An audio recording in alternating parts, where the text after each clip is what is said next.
Jane Velez-Mitchell, extraordinary trial coverage in Utah. DXE co-founder Wayne Hsiung and DXE member Paul Picklesimer could spend 11 years in prison for rescuing two piglets from a massive pig factory farm in Utah. Wayne Hsiung is representing himself. He was on the stand today asking himself questions and answering them in what I can only describe as an absolutely brilliant legal tour de force. We want to go straight out to Elmira Tanner. She is with Direct Action Everywhere, DXE, near the courthouse in Utah. Bring us up to date with everything that happened. So extraordinary, Elmira.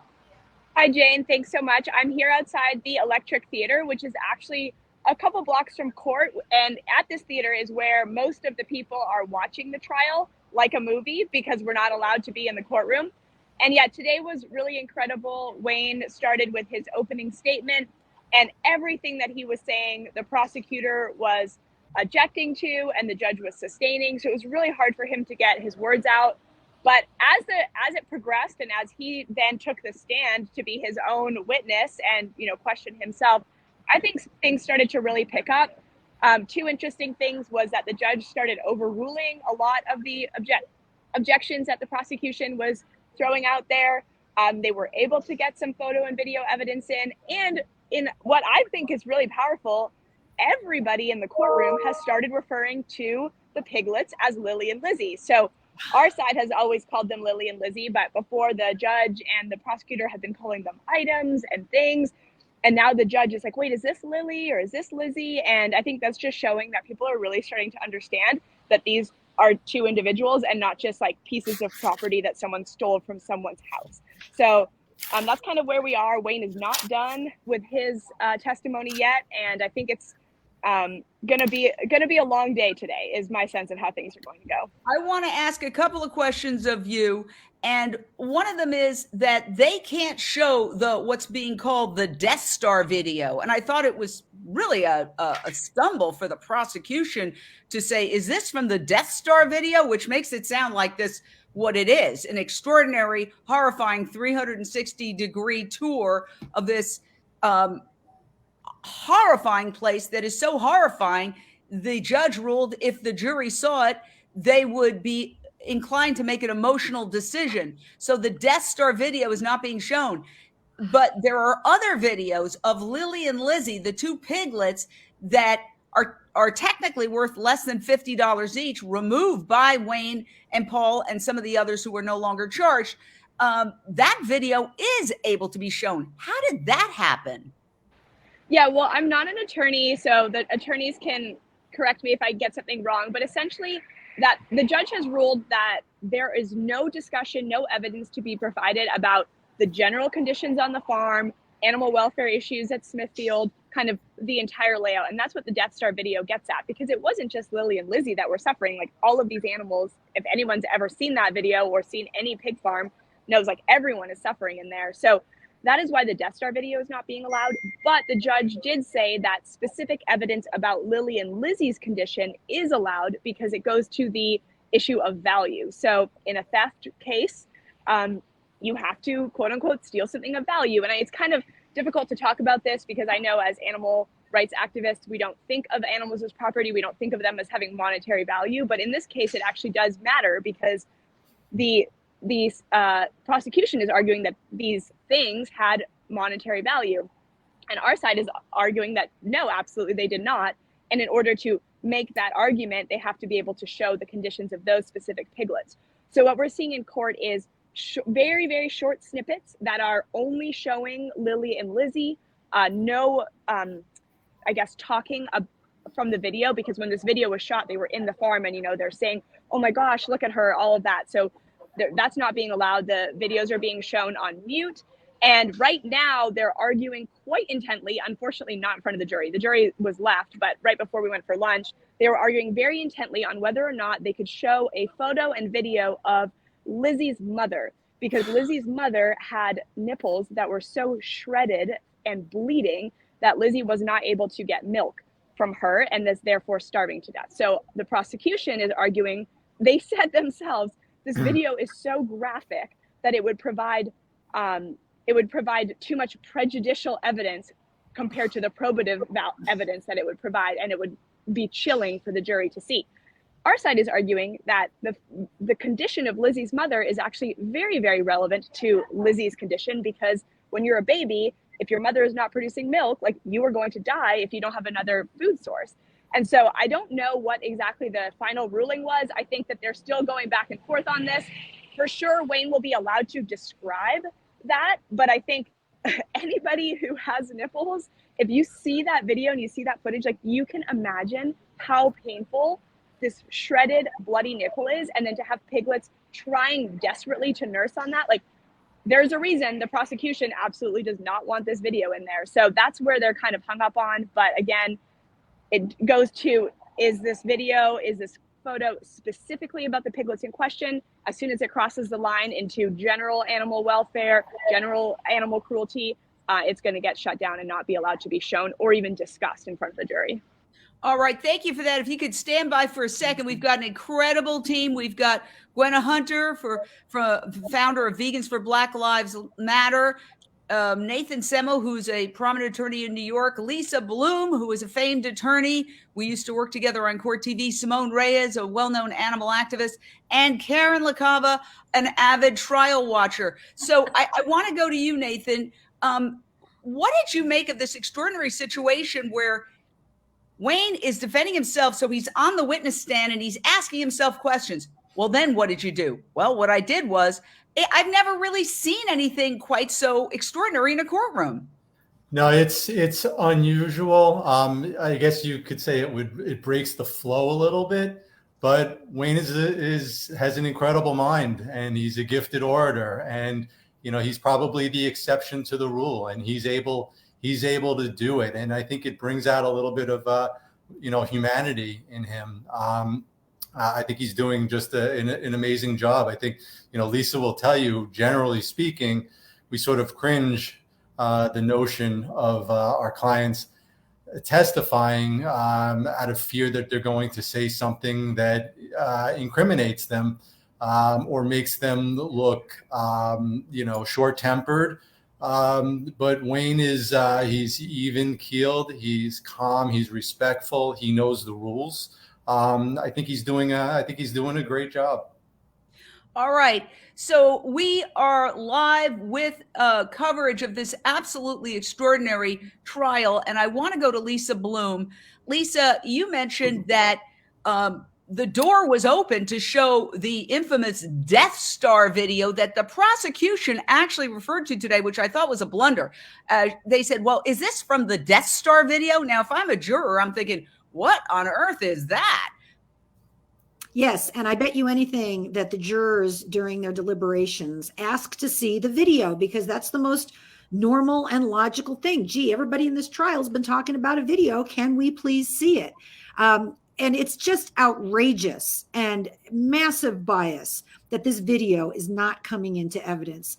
I just makes me cringe when I hear the reports that the judge says, oh, well, it would be so prejudicial. It would offend the sensibilities of the jury. In murder cases, juries see bloody pictures of the crime scene.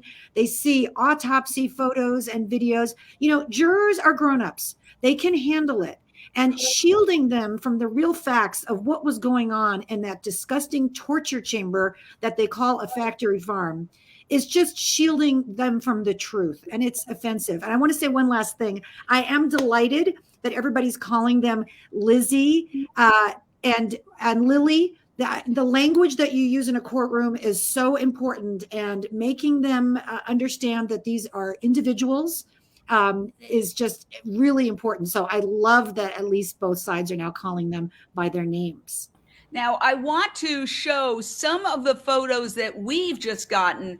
I don't want to gross anybody out, but the point is that what's happening inside that factory farm is so awful that the judge has said if the jurors see it, they're going to be so freaked out, they're going to make an emotional decision. So I'm going to just show you snippets for 1 second, and it'll give you an idea of why they are so afraid.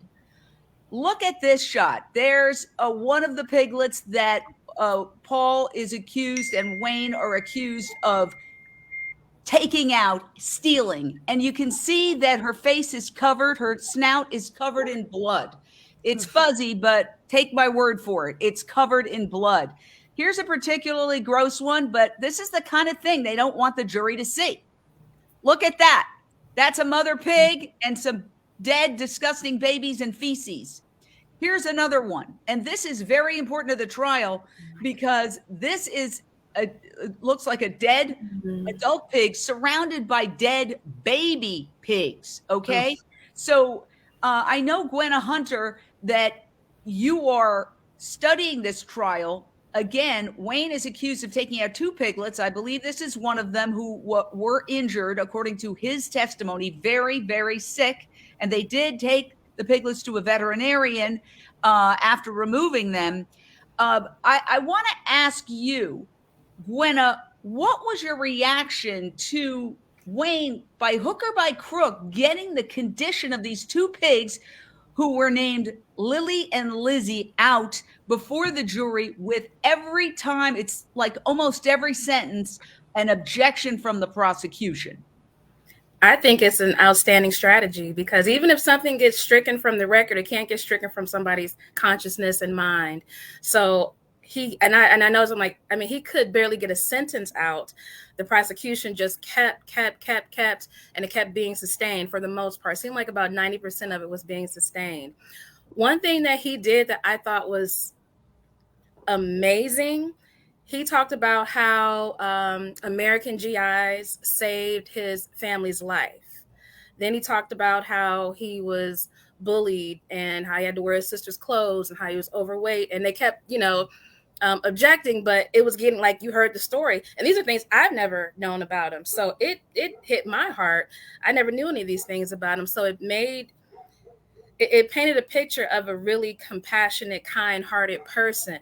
So it's like, okay, if you're thinking like you want to convict this guy, you have to think about his story. And he talked about animals, dogs being slaughtered in China. Like he laid the groundwork to really humanize himself and to me, in my opinion, remove the thought of him being a criminal.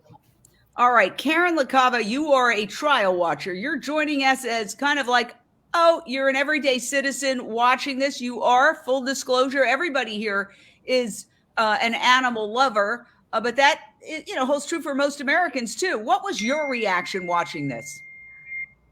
I am so impressed with Wayne. I feel like he's even brought the judge around a little bit. The first few days, the judge seemed so biased. And today, this morning watching, I felt like the judge was coming around a little bit. And even though there was still some bias, I felt I definitely see that he is making an impact. And I love the fact that the judge is using Lizzie also, using the pigs' names also, which is the piglets, I should say. I really would love to know if the jurists are asking to see the video. I wonder, will we ever find out? I'm not an attorney, so I don't know. Are all the questions revealed or just the ones that they're allowed to answer?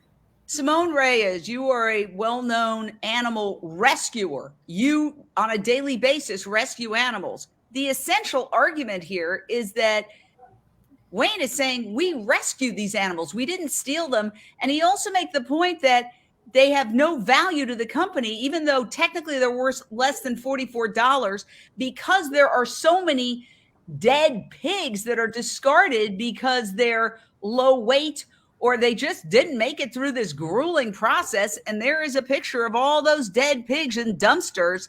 Do you think he's effectively made the case that he did not steal anything of value from the company, that the company considered valuable, even though he considered these piglets priceless? I think he's doing an exceptional job, but boy, is he getting hammered. The word dumpster seems to be a trigger word for the state. The judge keeps saying, no, I'm not going to tell you again. Don't use that. Don't reference the dumpster. Keeps coming up. Because what does that show? It shows that these animals are useless, right? Unless that they can bring in money. I also thought it was a beautiful and pivotal moment when the state and the judge kept saying, to Wayne, you keep using the word we. You have to be more specific. Who are you talking about when we went in and saw the conditions, when we were, concerned about the lives of these pigs, when we were, who's we? And instead of just naming everybody, he was like, everybody who loves animals, everybody who cares. And I was like, wow, that just opened it up into, this is not just about the individuals that, we're watching here. This is about everybody who cares about an animal that is a sentient being and that can feel pain. So let me ask you, Lisa Bloom, you've covered many famous trials. We've both been involved in some of the biggest cases as reporters, anchors, TV hosts. Sometimes, well, if it's a celebrity trial, it's going to be a big trial going down in history. But sometimes those trials don't seem that significant and they become. Where is this going to end up in history? Because this is now crossed over. It was like an open and shut case that now is, wait a second, the company didn't value these animals. There's thousands of them in dumpsters outside. So they took these animals who they've documented were sick and they videotaped everything, and you're not allowed to see the videotape, and we're going to fight you tooth and nail to even see tiny little snippets of video of these two animals who were rescued.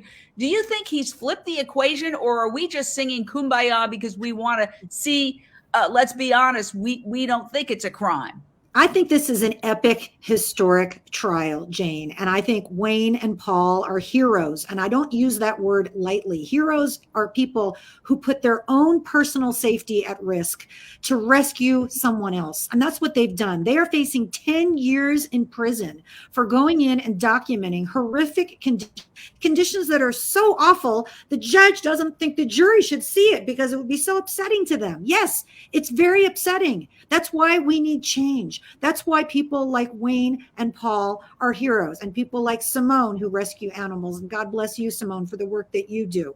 And people need to see it so that we can have change. And when they see little baby piglets, baby animals who are sick and dying, and they take them in their arms and they take them to a veterinarian to rescue them, they are heroes.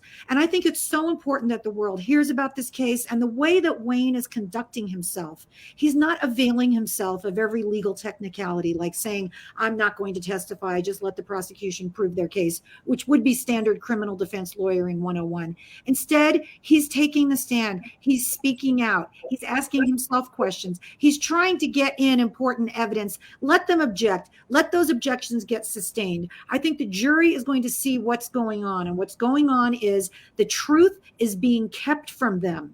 And the state is trying to vilify Wayne and Paul, who are heroes, who are trying to rescue animals. And it's brilliant that he said, everybody who loves animals, that's the we. Because just as you said, Jane, most people consider themselves lovers of animals, whether they're vegan, whether they're carnivores, whatever, they consider themselves animal lovers. And so he's trying to include the jurors with him, trying to bond with them, trying to connect with them. And it's just outstanding communication on his part. Yeah, and we want to get a sense of what's happening outside court. So we're going to play this little snippet, then we'll go to you, Elmira. You are in Utah. You had been for the past couple of days of our coverage right in front of the courthouse, but authorities said you weren't allowed to be there anymore. Let's take a look at this from St. George News. It's just a little snippet of one of their reports, and then we'll ask you about it. Residents might see more than 100 people gathered outside. Inside, a trial that is making national news is taking place, even when it isn't getting much notice from local residents. But those gathered in support of defendants accused of stealing 2 piglets from a Milford farming facility see the case as a landmark determination of animal rights. Mostly representatives from the group Direct Action Everywhere, or DXE, just about all are from younger generations and not from the St. George area. Salt Lake City resident Amy Muellerup said she became acquainted with the case by her brother, who previously worked at the farm. One of my first impressions of this group was my brother comes to the dinner table one day and says, "Can you believe those crazy vegans? They stole one of our pigs." Sure. And this is kind of a full circle event for me. Coming back and seeing all these people again, bringing support to Wayne and Paul. A Salt Lake City woman named Autumn brought her pig Cuzzy, alternating him between a leash and a baby stroller. She said she was there for her animal companion. Well, this is my companion animal, just like for some people, dogs, cats are their companion animals. So there were some people from the area who, along with the protesters, Elmira, seemed like they were very supportive. Yeah, actually, we've been in St. George now since Sunday, and I've been really impressed with how supportive the community has been. I think it's worth remembering that this is not the county that the action took place in, and it's not the county where the trial was supposed to be. The trial was moved to this county specifically because of bias from the jury pool that the judge thought was basically going to make it impossible to create an unfair jury. So we're actually not right in the heart of Smithfield land, which is much better for kind of everyone here, and of course much better for the jury. We've been doing kind of public outreach events every day. We're just around. The people we've been talking to know about the case. They seem quite well informed. They seem to have, really be thinking about it. Lots of honks. I haven't had any bad experiences with people here, which is great. And I think that the local news has been covering us very fairly and accurately and coming out to everything and sharing the footage from inside trial with other people. Oops, my headphones are falling out. So yeah, I think things are going really well here. We're very restricted in what we can do in terms of, we can't go inside the courtroom unless we're one of those 10. We can't make any chanting noises or protest noises or anything like that in front of the courthouse. So we're mostly here. I'm actually at the Electric Theater right now, which is where we've been watching it. And because trial's about to start in about 20 minutes, people are starting to gather. And when lunch breaks over, we'll all go back inside. And I would say we've hit over 100 people here now to support. And I'm hearing from people who are messaging me that they've been following the trial online and they're feeling so inspired that they're hopping in their cars and driving to St. George. So I think our numbers are growing as people gain more interest in this case. Wow. Thank you so much, Elmira Tanner out there, direct action everywhere. You're the head person there now that Wayne has moved on and is obviously dealing with this trial. So Nathan, let me ask you, the whole point is they were charged with stealing. Do you think watching this, and thank you for looking right into the camera eye, I appreciate it. Thank you for giving us an outline of where that line gets drawn, whether it's theft or not theft. Whereas if Wayne proves that these piglets, that the 2 piglets they took had no value to the company because they were underweight, they were sick, they wouldn't become meat pigs and they would be discarded in a dumpster. He pretty much made that case despite all the objections. Then if you're stealing something that has zero value, is it still theft, or would it on a legal level still be theft? Some value has to be established. What I think an expert will probably testify is to not just what the market value for a standard piglet would be. I mean, we've heard about $42, but what the market is for a buyer. And that's why, amongst many other things, the conditions of the pigs is so important, because Wayne is testifying to, and I think an expert will also say, a veterinarian expert will say, that there's no market for a pig in the condition that Wayne found these pigs in. So I think if you're able to establish there's no value, then there's no theft because value is required. But there's also, we can't lose sight of the burglary charge, which is the more serious charge of the two. And that's that there was an intent to enter to commit a crime therein, which in this case would be a larceny.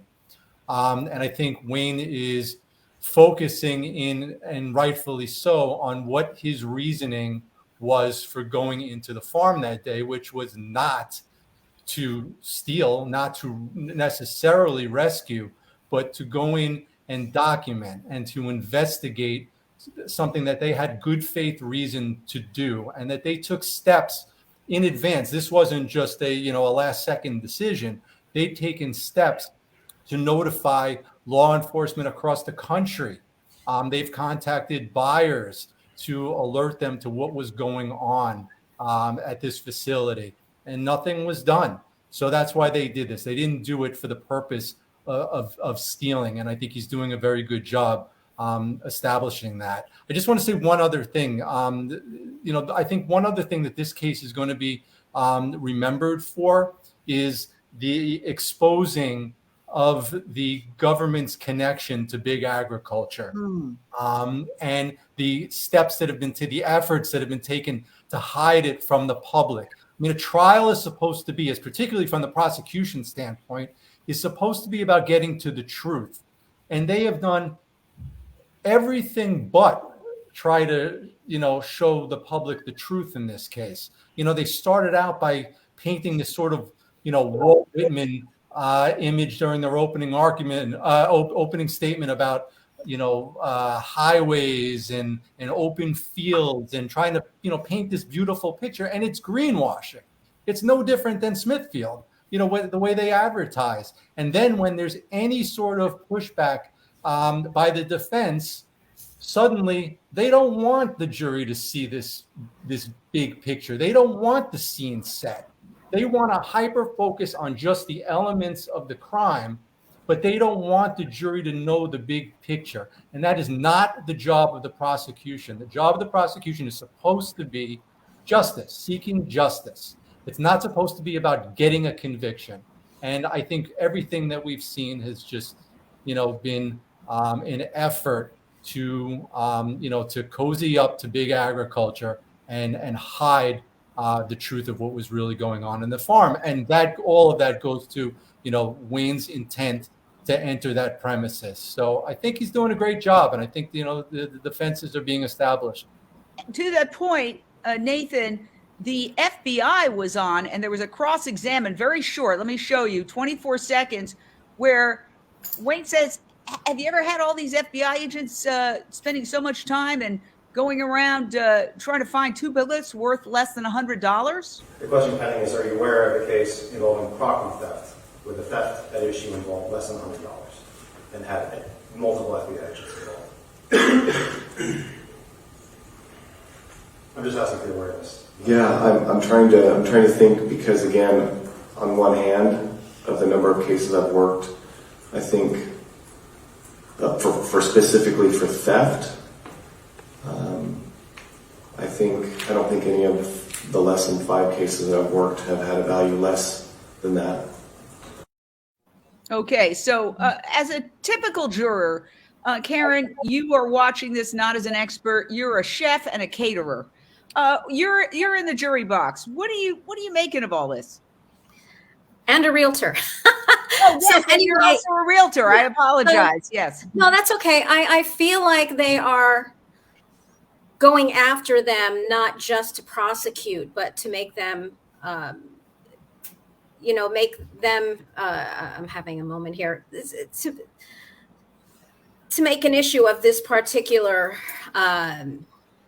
what they're doing, like thinking of them as terrorists versus people rescuing animals that are in need. It's very interesting. Who would send out here, the FBI, you see so many felonies out here, and you don't see the FBI looking into it. It's just overblown. They're really trying to make, what's the word I'm thinking of? They're trying to make, Lisa, what's the word I'm thinking of? An example of him? Example, thank you. Yes, Got a so precedent. as a juror, your wheels are turning just like the jurors' wheels might be turning. Take that away, Lisa. Right. They're trying to set a precedent. They're trying to make an example of them, which is not what prosecutors are supposed to do. And Nathan makes a really important point about the connection between our government and Big Ag, which are the companies that have these torture chambers and death chambers for so many millions of sentient beings, like the little piglets, Lily and Lizzie, that we're talking about in this case. And our tax dollars go to subsidize these companies to the tune of many millions of dollars. Why are tax dollars retailers are subsidizing the meat companies that contribute so much to climate change, animal suffering, and terrible human health. That's a travesty. But there is that connection. And so the government decided to rush in and defend Smithfield, a multi-billion-dollar company that's very capable of defending itself if it wants to, and to bring this prosecution. And, you know, Jane, I was struck by one of the videos that you showed of a community member who said, you know, well, at first somebody she knew said, oh, it's these crazy vegans. And then that's how people think of us when they really don't know us and what we stand for. And then she said, you know, she kind of came around and realized that this is about protecting animals, innocent animals. And she joined in with the people supporting Wayne and Paul outside the courthouse. And I think that's the trajectory that many people go through. If you don't know vegans, it might sound weird and kooky, but you realize that you love animals, you care about them, and how they get onto your plate is just a horror show that has to be covered up by these big ag companies, covered up behind closed doors. Don't let people in. Don't get cameras in. If somebody does get cameras in, don't let that come into the trial, right? Why is there so much cover up? Because they cannot bear to let people see what really goes on behind closed doors and the torture and suffering that they impose on innocent animals every day. So, Gwenna Hunter, do you think this whole trial could backfire? The law of unintended consequences. People are tweeting about it. We're talking about it. You've got 100 people in a theater in Utah watching it. Do you think in that sense that it's quite often in history that the more you try to persecute someone or a movement, the more prominent it becomes in the minds of the public? Absolutely. I definitely, after watching the little bit that I was able to watch today, I realized, I'm like, yeah, this whole thing could possibly backfire because there was so much, you know, and everybody calls Wayne brilliant. And I agree. Like the way he was dropping information, even though I know he knew things were going to be objected, but he still was putting information in there because no matter if you're a judge, if you're a juror, you're still a human being. You still have a heart. You still have emotions. You still know what suffering is. So you can try to block all those things out, but you're still a human being. And I think he did a fantastic job of planting compassion and using certain words. And like everyone on the panel has said already, I heard the judge use Lizzie. I was like, did he just say Lizzie? I'm like, got him. Oh gosh, that's such a great point. I want to say Lisa Bloom, not only a dear friend, but a very prominent, famous attorney. We are so honored to have you here on Unchained TV. I know you have to run off to trial. You defend a lot of good, innocent people. So I'll let you go, but thank you for joining us. Thank you, everyone. And everyone on this panel, thank you for what you do. And everybody who's watching, who stands up for animals in any way that you can. God bless you. Thank you, everyone. Thank you, Lisa Bloom. Oh my gosh, it's so exciting to have her. You know, just to make a quick point, Unchained TV is a global streaming network. This is also streaming on our webpage, UnchainedTV.com. It is also streaming on our app, which is a 100% vegan app. You can download it on your phone for free. You can download it via Amazon Fire Stick, Apple TV, or your Roku device on your TV, or you could watch it on UnchainedTV.com. And it's 100% nonprofit, fueled by volunteers like all the people you are looking here, Gwenna, Karen LaCava, Simone Reyes, Amira. Nathan, we're going to get you in the pack. But it's volunteer just to put out the word, because having spent 40 years in mainstream news, the frustration of not seeing this should be on the front page of the New York Times. Okay, this should be on the front page of the Washington Post. And while we have these cute little feature stories in a local news, bravo to them. I mean, St. George News is doing a bang-up job providing video to us, etc. But where is the mainstream media, Simone Reyes? Well, as usual, we are always locked out, right? If you show what really existed in slaughterhouses and even in the transport trucks going to slaughterhouses, you know, veganism, while it's growing very quickly, and I'm very impressed with how quickly our numbers are growing, it would literally be, you know, driving across the entire continent. It would be something that there would be an undeniable uprising if everybody was allowed to see what goes on. And that is why we have to fight so hard to get these videos out there. In this trial in particular, While I think Wayne is brilliant and it's going so well, I am very disappointed that most audio, if not all audio, of what went on in this horrible facility is not being allowed, because pigs in particular express their emotions through their voices. They cry. I have heard it many, many times. They sob, they scream. And to not have that allowed it's a hit for us, for sure, and they know it. And that's why we are not allowed to use it, right? Because if you hear the screams and you can differentiate between a happy pig sound, which I guarantee you is not there, and a pig that is in complete distress and fear, it goes through you, it chills you, and it stops you, and it makes you see these animals as sentient beings. I want to go to Elmira because I know she can't stay. You make a very good point, Simone, very long. A couple of things. One, we have Gene saying, I think the meat industry is going to regret taking this to trial. Their reputation, public perception will suffer. Do you see, and if you could unmute your mic, thank you for muting because I know it's noisy out there. Do you see that happening? Are you getting a sense that, this is a runaway freight train going in the wrong direction for the meat industry? Yeah, it's hard to know. I think the prosecution, especially yesterday, did a really bad job presenting evidence, but I don't know how much that will reflect on the meat industry as a whole. And I think part of that is what you were getting at, the lack of mainstream media coverage. I'm holding out hope that people are going to cover this as like the trial ends, and there's a verdict and then they can write something about it. But it's a gamble, and I have been pretty disappointed with the lack of mainstream media coverage kind of from the bigger outlets. It is why we sometimes do sensational things like running onto football fields on the first day of trial, because unfortunately that is what people are going to cover. And I'm very happy that they covered that, but I think that this trial happening right here is way more of a story than two people running onto a football field. But it's clickbaity, it's easier to understand, it's quick, kind of interesting for the general masses, and doesn't require a whole bunch of thought to write an article about it, I think, is maybe the issue.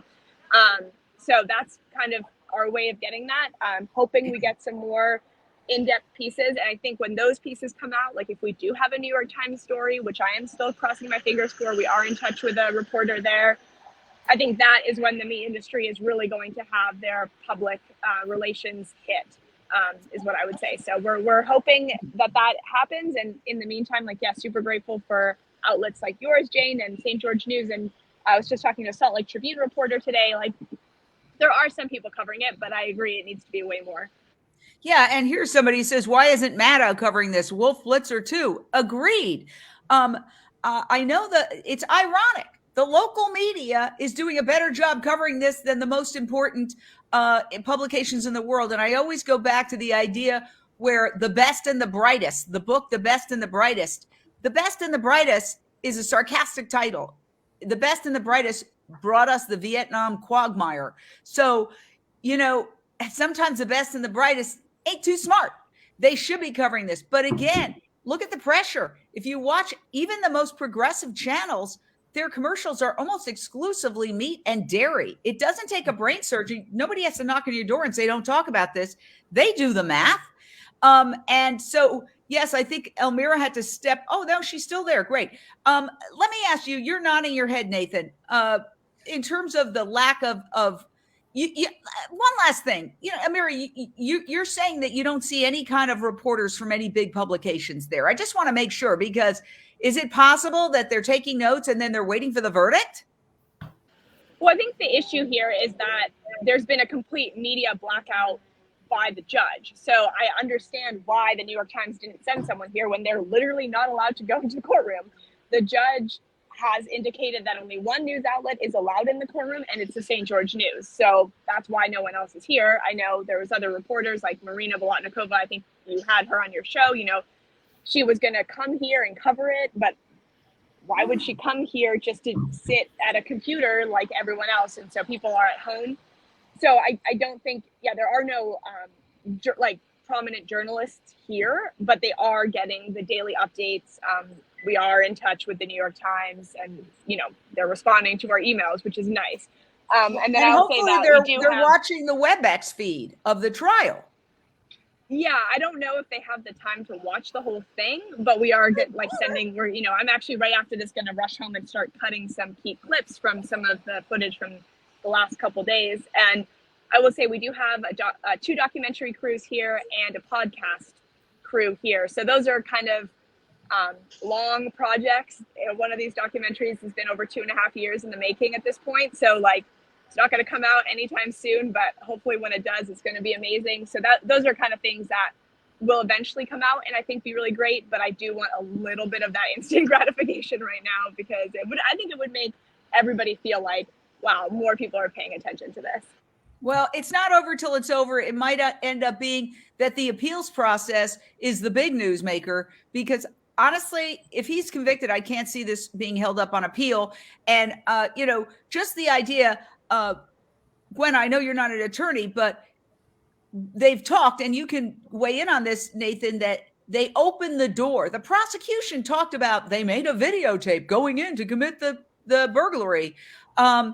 Since they mentioned it, I would think that would be something that hopefully they've asked. You've opened the door, Your Honor. We'd like to present the video, and repeatedly asked to present that video over and over again. And even if you're denied, that would be a grounds for an appeal. And maybe I'll just go back to Elmira on that. I just want to clarify, because yesterday the attorneys who were on were like, they opened the door. They've got to ask to be able to play that trial, that video, the Death Star video. Do you know if the defense is asking over and over again, even if they're shut down, to play that video? I don't actually know the answer to that question. I think my sense is probably yes, even though I think there's a 99% chance Judge Wilcox is going to say absolutely not. But I think that a lot of what the defense is doing is just putting these things on record for the appeal. And it's really upsetting.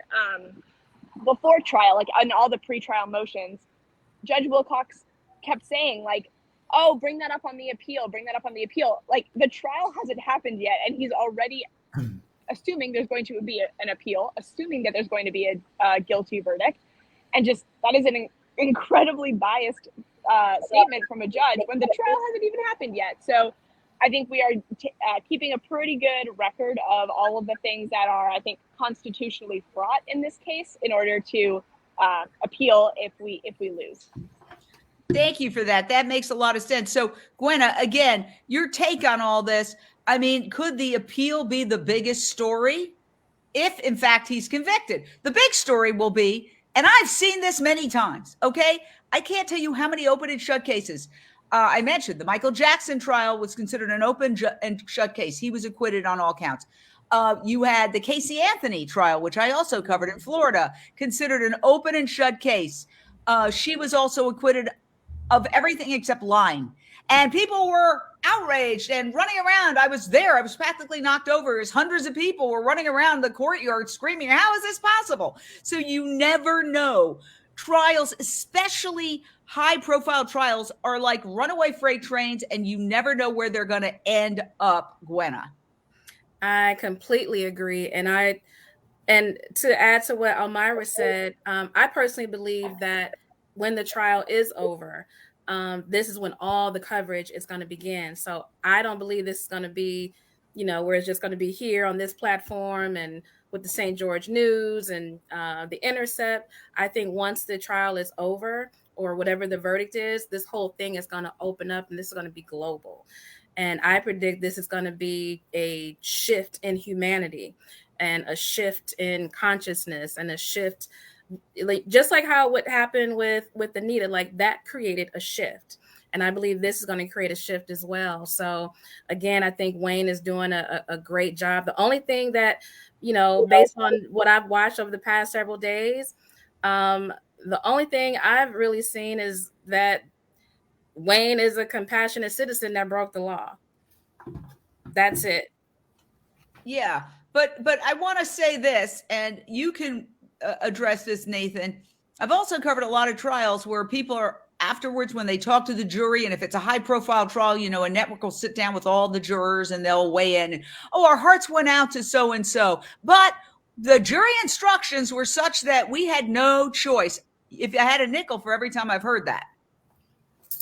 Yeah, and it's why the prosecution is really trying to focus solely on the elements, because they, you know, consider everything else sort of pulling on the heartstrings and essentially trying to keep the jury from nullifying, which means that despite the evidence being proven beyond a reasonable doubt, they still acquit. The jury doesn't have to explain its verdict. You never hear why. It's just guilty or not guilty. So we never really know if a jury found that the elements were met or whether they in fact nullified for reasons such as, you know, compassion, understanding, feeling bad for the defense, considering punishment, not wanting to see someone go to jail for a case like this. You brought up the FBI's involvement earlier. I can't help but there has to be at least somebody on that jury who has to be thinking to themselves, what the hell are my tax dollars being spent by the federal government having a dozen FBI agents, God knows how many analysts involved in a case involving 2 piglets? So I think when you talk about high profile cases, I think there's been a real effort here to keep this from being a high profile case. I mean, I'm practicing for 25 years. I have never, ever seen a judge, you know, exclude media the way that's been done in this case. Sure, cameras in the courtroom, photos in the well, that happens. But this court's not even allowing many people in the courtroom. There's a real effort to keep this from being a high-profile case, and maybe that's because the cases that you mentioned, Jane, acquittals that sort of come out of left field, won't happen here because it's not a high-profile case. Because, you know, such efforts are being made to keep it from being a high-profile case. Well, I still think it can take off. It could soar. Marina Bolotnikova, who is reporting on this for The Intercept and juggling so many things, I don't even know how you do it, but thank you for joining us. This was, I think, one of the most extraordinary days in court that I've ever experienced. Why don't you give us your summary and tell us your reaction to it? Yes. So the defense started making its case today. The past couple of days have just been the prosecution's witnesses.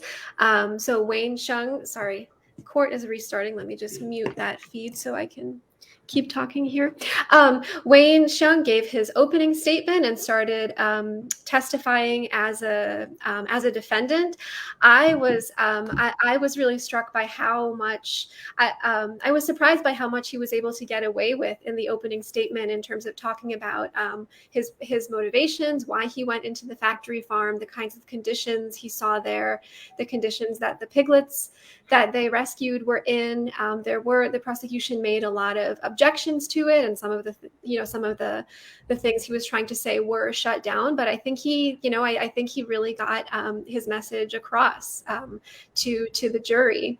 And then when he started his testimony, he talked a bit about his childhood, growing up to Taiwanese immigrants in Indiana. He did what I thought was a smart move in terms of kind of trying to transcend, trying to make this a bit of less of a culture war issue by talking about how he, his best friend growing up was his dog, and he was traumatized traveling to China and seeing dogs being slaughtered for food. I thought that was an interesting way of kind of trying to appeal to a more,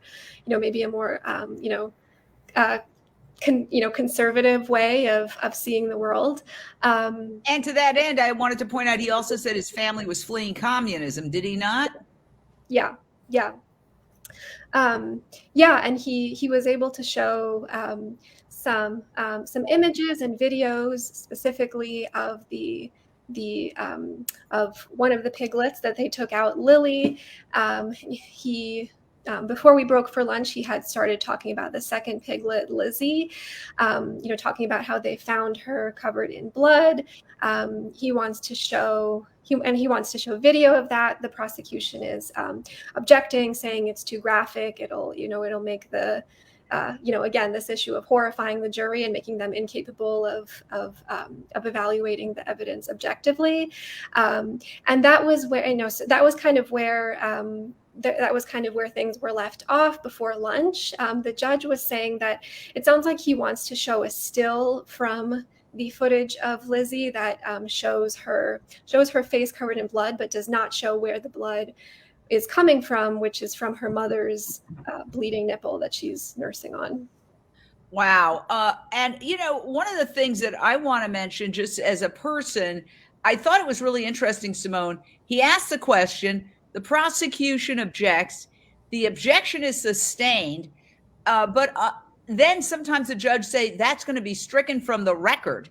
Okay. Now, even if it's stricken from the record, it's still, as Gwenna said, goes into the mind. So when Wayne said, I thought was one of the most powerful things, he said words to the effect of, well, we didn't steal anything that had value to the company because we knew from what we saw that a pig like this, that's so small, a runt and injured, is just going to be thrown in the dumpster with all the dead pigs.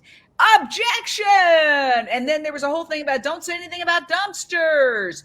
But still, it goes into the jurors' minds. It does. And that is obviously, sort of something that a lot of lawyers, and I watch a lot of trials, just in general, I find them very, very interesting, that they employ, because they know that they are, as Gwenna said, talking to jurors, but they are human. And when we hear things, we internalize them. Sometimes we have to hear them many times, which is why I think that dumpster kept coming up over and over again, no matter how many times that it was objected to and sustained. That word came up many, many times because it was an obvious part of showing value and showing how invaluable. This is the picture of a dumpster with all the dead piglets. You can see there's so many. And there was something, I just want to jump in real quick and ask Elmira about this. And I jumped back from Elmira and Elmira, and I'm embarrassed. I correct me. But there was this reference that actually Marina, I'm going to bring Marina back. Marina, you tweeted something about it was established that how many tons of dead piglets are permitted to be put in a landfill? Please clarify it. I don't want to misconstrue it, but you tweeted about this. Yes, Smithfield has a permit to dispose 18.2 million pounds of dead pigs, and also there were also other kinds of waste listed, like artificial insemination supplies, construction debris and stuff like that, into a landfill. But it definitely sounds like dead pigs are the primary kind of waste. And Wayne said from being there that the 90+% of what was in the dumpsters were dead bodies, and that's not that's not surprising. 18 million pounds, this industry throws away a lot of animals, and 18 million pounds a year at the biggest pork factory farm facility in the country isn't it's shocking, but it makes sense. Unbelievable. I mean, right there. Oh my God. Okay, we're going to go back to our trial watcher, Karen LaCava, vegan realtor and chef and caterer. So you're kind of like playing the role of an average trial watcher. You don't have legal expertise at all. When you hear something like that, what runs through your heart and your head? So here's the one thing that's kind of been glazed over is it was testified by one of the experts that work there that the dead pigs actually have value because some of them are used for rendering, and rendering is for dog food, but it's also to feed other farm animals. Now, I highly doubt that the prosecution is going to bring this up because it will also bring into light how nasty the meat industry is. I mean, way back when mad cow disease was happening, a lot of it was caused from the cows eating the rendered meat from dead animals. So this should be interesting if they're going to try to use that as value for the dead animals. And another thing is, because it was brought up by this witness, I would think that Wayne could actually use the dumpster and talk about it. But it's kind of been glazed over, which is an interesting fact that people haven't really noticed. It was so quickly mentioned. What do you think about that? Right. Nathan, you're the attorney. I muted myself for a second because there's a leaf blower outside. The strategy of asking questions you know are going to be objected to, that's a common strategy. You try to get that information in any which way you can, even if the judge says objection. And in some ways, if the prosecution says objection, in some ways it kind of emphasizes the point. Can these constant objections backfire on the prosecution? You know, I was watching Wayne testify today, and I listened to the prosecutor object over and over and over and over again. And each time she objected, Wayne basically started giving the same answer again and again and again and again. And the jury's going to remember it. And then you have to wonder, is that really effective strategy by the prosecution? Because instead of a jury possibly, hearing it one time and maybe forgetting about it, now not only have they heard it several times, but they know it's a real point of issue. And what I think jumps out, at least to me, is every objection is an effort to hide evidence. It's an effort to hide the bigger picture here. And I think it's obviously apparent to all of us here and your viewers, but I think anybody is going to see that, this prosecution team really doesn't want the jury, who is supposed to be the deciders of fact, to know the truth. And so I agree with you. I think that's what's happening each time they object. Gwenna Hunter, again, founder of Vegans of LA, as well as Vegans for Black Lives Matter, a very powerful social media presence here in LA and nationally. I know you have to go. I want to hear your thoughts before you leave. Like, what are your big takeaways? Oh, if you could unmute. Thank you. I would say that I am very optimistic after the past few days. I wasn't in the beginning, but I feel very optimistic. The seeds that Wayne has been planting throughout the entire trial about himself, about his family, about where he comes from, why he does this, personalizing the pigs, having them, be called Lizzie by the judge. I feel very, very optimistic that this is going to work out in his favor. So I know his team is like meditating and praying for him and sending him all these powerful thoughts. And again, I have hope that this will work in the favor, because it feels like people are feeling something for this. And the fact that they have to keep protecting and move, like they know what this looks like. That's why they don't want anyone else to see it. That judge looked at that video. They know what this looks like and how it made them feel, which is why they're doing all of this. So I'm hopeful that this will work out in his favor. Well, thank you for joining us, Gwenna. You've provided excellent coverage. I hope you're back tomorrow, where we're going to be able to play Wayne's, because what happens is the pool reporter sends the video in the evening. It's such a large file. I started downloading it last night and woke up this morning with yesterday's footage. Tomorrow's footage is going to be gangbusters, because I think I'm just going to play as much as I can of Wayne talking. It's really one of the most fascinating trial days that I can say, and I've covered like dozens and dozens of trials. I want to ask Marina Tanner, you're about to go back into court. I love the idea of people being optimistic, but I've also seen so many situations where that optimism is crushed by that final verdict. And my concern is that, yes, even if you're counting on an appeal, you're in a state, Utah, nothing against it. I've visited St. George. It's a gorgeous place. But if the same mentality that is basically skewing this trial exists in the appeals court level. I mean, let's not forget that Wayne could go to prison and Paul Picklesimer could go to prison for 11 years.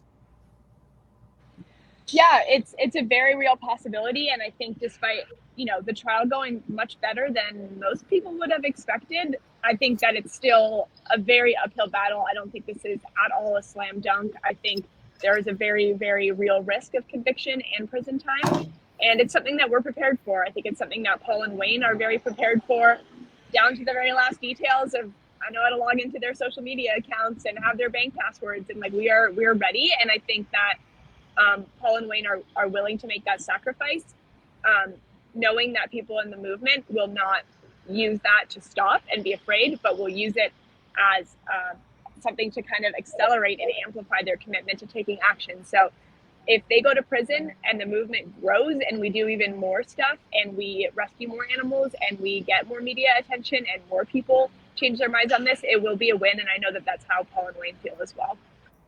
Well, I want to thank you for joining us. I know you're very busy. You run DXC, essentially you're the lead organizer, and you have all these other incredible hundreds and hundreds of people. More than 100 of them are there in Utah, and most of them don't live in Utah. Thank you. I know you have to go back into court, and hopefully we'll see either you or one of your representatives tomorrow for the big day. Last quick question. Do you think that we're going to have a verdict tomorrow? Do you think this is going to wrap up, or is it going to go into next week? This is something I've never heard of, but I heard talk of the judge saying that if it's not done on Friday, we are continuing onto Saturday. I didn't know that was a thing, but wow. Yeah. So I don't know. I think a lot depends on how fast the other witnesses go and how much, like if Wayne has his way, this will go for a long time, but it's how much the judge is going to shut him down with questions for the other witnesses. Good to know. Thank you so much. Oh, wow. All right. Amira Tanner, thank you so much. Appreciate it. And okay, so now we're going to play a little here, just to give you an idea. If you haven't watched the hours and hours and hours of trial coverage, here is a defense attorney, because there's two men on trial. This is one of the defense attorneys. Wayne's representing himself. Here's another attorney. And how she gets shut down while she tries to accurately describe a modern day factory farm. It's not like my grandparents' farm in Kansas or my grandparents' farm in Idaho. It's not a personal residence. So you're not going to hear testimony that there was a farm family living on this property and terrorized by some group of people who came into their private residence or the property surrounding the private residence. That's not any evidence that you're going to hear. That's not what we're talking about. What's been described to you in opening statements as a barn is an industrial structure. Your Honor, I think I'm going to object here. I think that this is a trial about a burglary and theft and not about the character. I'm sorry. Counsel brought up that this was a barn, brought up people on the premises, Your Honor. I think I'm entitled to explain that I believe the evidence is going to be contrary to the way it was represented. I'm sustaining the objection. So there you hear it. Let's go to our attorney. Nathan, what do you make of that? Yeah, I mean, it's consistent with what we've seen all along, which is the prosecution being able to paint this, picture using terms like farm and barns as if it's sort of a mom and pop farm. And we know it's not. They know it's not. And the defense should have every right to paint a portrait that is really depicted in reality. It is mind-boggling to me that they're not being permitted to do it. I think it's a fair question to ask why they're not being allowed to do it. From my experience, generally speaking, courts tend to sort of bend over backwards to protect the accused because, if a person is acquitted, there's no appeal. But if they're convicted, then the case is appealed and the case could potentially be reversed, and no judge wants to be reversed. So usually on a close call, and I don't even consider that a close call, they will err on the side of allowing the defense some latitude. but we're not seeing that here at all. And I think it's just more of what we've been talking about in terms of trying to shield the public, trying to shield Smithfield, shielding the public from seeing what is really going on at this industrial facility. So, Simone Reyes, when you look at social media, because you're big on social media, in a way, this has become the social media trial. Mainstream media is ignoring this trial to, I'd say, a extreme degree. And yet it's all over social media. There's tweets. We're reporting on it. People are watching feeds that they can get of the trial, even though we can't broadcast it until we get the video from St. George News, which is the pool camera, and that comes late at night. But maybe this is sort of like that turning point where social media becomes more relevant than mainstream media. And by the way, throughout the course of human history, and I learned this actually visiting a civil rights museum, that one of the reasons why, for example, churches in the South, predominantly African-American churches in the South, became more political is that the media wouldn't cover anything that happened in their community. Any problems, any issues, any disputes, it was like it didn't happen. So they started essentially using the church as a way to get the word out. And when I read that, when I saw that touring a civil rights museum, I thought that's really interesting. You think the mainstream media is always on the forefront of change, but in fact, throughout the course of human history, with various social justice movements, they've pretty much reflected the status quo. And it's only very exceptional, occasional reporting that deviates from that. Simone. Well, it's clear that we see with mainstream media that they are beholden to animal agriculture. That's where the marketing money comes from. And it's a sad commentary. However, the new generations of activists are getting their news primarily from social media, which is incredible. It's why we're seeing veganism getting bigger and bigger as each year goes on. It's why people are joining the movement more, because they're actually seeing the insides of slaughterhouses. They're seeing what happens in transport trucks. They're getting information that isn't readily available on what meat and dairy does to the human body, how it is harmful on so many levels. We're reading about climate change, global warming. That's not being reported by mainstream media for the most part.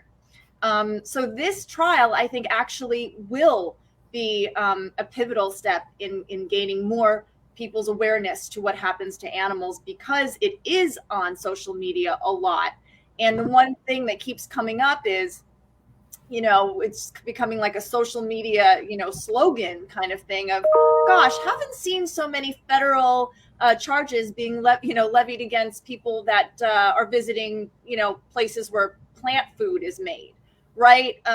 It would never happen. But now we're seeing images, and there are some images coming out, thankfully, not a lot of video, but images of what these piglets look like. And they may never see, the jury may never see what the mother looked like, and that's really, really unfortunate, or what the hundreds of thousands of other animals look like in this facility. But just seeing, a piglet with a bloodied face might be enough, at least on social media, to push our agenda even further. Yes, and I just want to show a couple of the disgusting photos again. Let me get rid of that banner.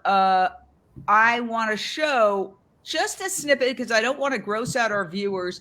Honestly, downloading these videos has been so depressing, because we can't show you most of it. First of all, sometimes it's too graphic even for social media. We had somebody streaming our feed on TikTok and got shut down.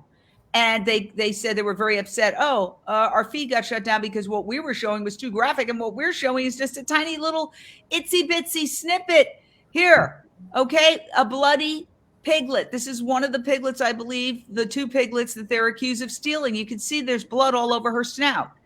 And this is too gross for words. Do the math on that. It's prolapse, whatever, disgusting feces, This is the dumpster. We've gotten testimony that we heard about that, enormous tons of dead pigs and dead piglets are permitted to be put into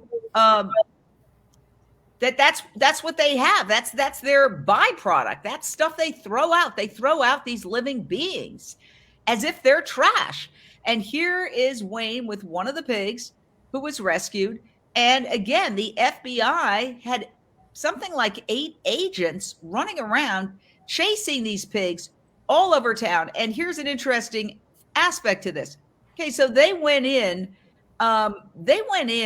to the facility in like March of 2017. Smithfield had no idea that there was any theft.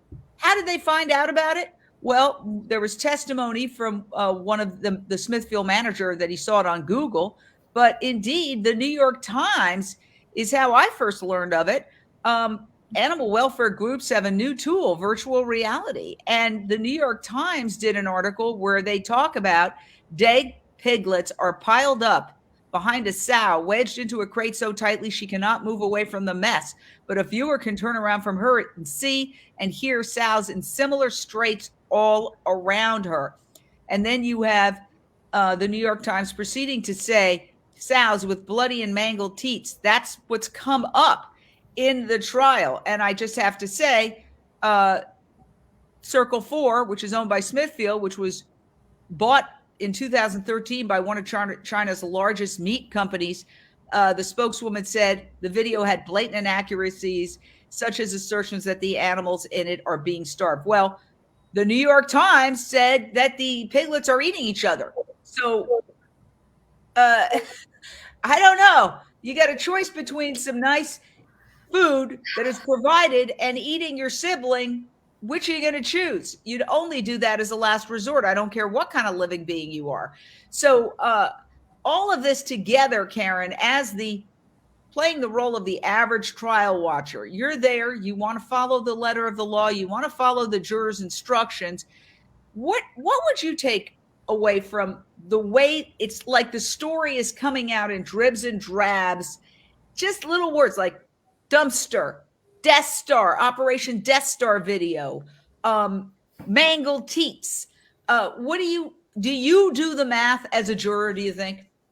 Yes. I mean, you cannot unhear what is spoken, even if the judge says that you're not supposed to. You just cannot. And from some of the questions the jurors have been asking, you can tell that there are some compassionate thoughts going on there. Even if they do eat bacon or whatever, you can see that these people are registering what is being told to them. You can't unhear it. And I think also that the jurors are seeing that the judge is biased. How could they not? I think that it's pretty obvious, even to somebody who is not a vegan, who is not an animal rights activist, who is just your average person, that too many objections are being allowed by the prosecution. I am very happy that this morning I did see that the judge was coming around a little bit. And the fact that he's calling the piglets by their names, which we've spoken about already, I do think that is a huge, huge thing. And it will help the jurors have more of a connection to them other than objects. It's really important that Wayne and the other attorney push that. And they've done a great job. They really have. And they've also done a great job in case they need to appeal. So lay out what happens next. I mean, obviously, we're in the defense case. Then there's a rebuttal case. So I don't see this ending on Friday. Do you? I'm sorry, Nathan. Yeah, I mean, I imagine cross-examination is going to go on for some time. I don't know. I don't have the volume on right now, so I don't know if that's even started. But then, the defense has other witnesses they're going to call. It's not just Wayne. Then I don't know. The rebuttal question is interesting here because particularly on the burglary count, in which Wayne says he testified that his purpose was going in to investigate and document, not to take any animals. There's some evidence in the video that I suppose could be used to suggest otherwise, but I don't think the prosecution will will go down that route, because if they start to use the video, then it's all going to come in, and I don't think that's going to happen. But then you have 3 summations, and then you have a jury being charged on the law. I have a feeling if the judge stays true to his word, we're going to be talking about this on Saturday. What do you mean? It's going to be, you think that there's going to be a verdict tomorrow? No. No way. I mean, I think there's... Oh, when you say talking about this, you're saying it's still going on? Yes. Can you clarify? Yes, exactly. I think the trial will still be going on. My guess is the jury won't see this case until at least late Friday, maybe Saturday or Monday, depending on what the judge does. And then, trying to predict when there's a verdict is an exercise in futility. You can never figure out. They could deliberate for days. But I do know that sometimes jurors get annoyed if they feel one side is dragging the case along, they form a resentment against that side, irrespective of whether that side is making really good points. Because let's face it, speaking for myself, I do not clamor to be a juror. Okay. And I think most people do their best. I mean, I'm making a very big generalization. Maybe some retired people find it entertaining, but my experience, most people do their best to avoid jury selection because they have lives and they want to get on with it. So, it's a tricky dance, Simone Reyes. If Wayne goes on too long, that could create some resentments for the jurors. Yeah, I'm laughing because I'm one of those people that tries very hard to knock it on a jury.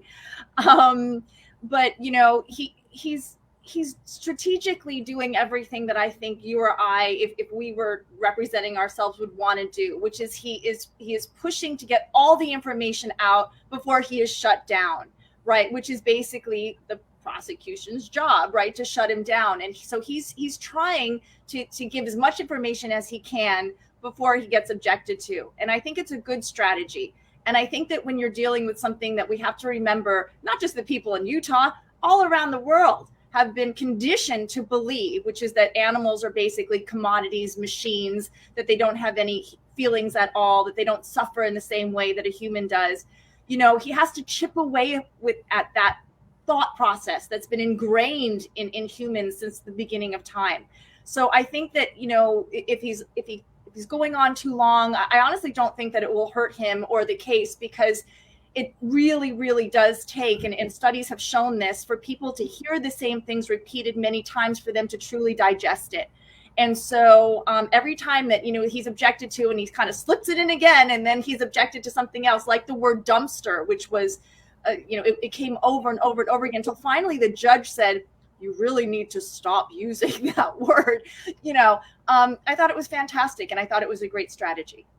Okay, so I want to play a clip of the prosecution's opening statement, because the prosecution themselves referred to a video, which blows my mind. Like, they said that there's this video, then the jurors know, wait, where's that video? I haven't seen that video, which the prosecution themselves later referred to as Operation Death Star video, which sounds like a horror film, which it is.